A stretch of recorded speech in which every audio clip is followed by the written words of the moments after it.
Greetings, citizens of the world. This is a message from Anonymous, for the World Health Organization. It is widely believed that you are a group that truly seeks to maintain the best public health around the world, but in the past few months, it has become apparent that you are more of a political organization than a public service. In fact, your allegiance to the governments that support you through massive financial donations has put the world in grave danger.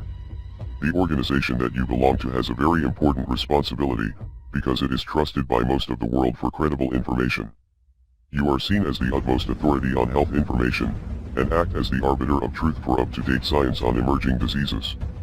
Most media broadcasters, politicians, and health officials around the world have looked to your press releases and news conferences for the most up-to-date scientific information on the growing COVID-19 coronavirus pandemic, and you failed miserably in your duty to protect the people.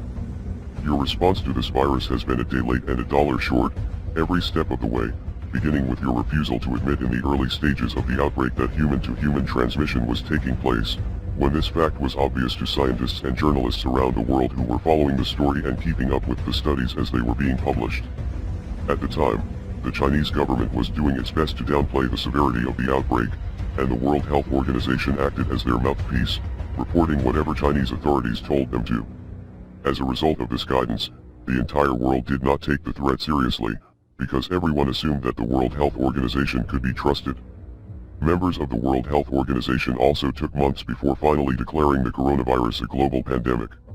During press conferences in recent months, representatives of the organization insisted that they wanted to avoid declaring a pandemic prematurely because they didn't want to scare anyone or create a panic.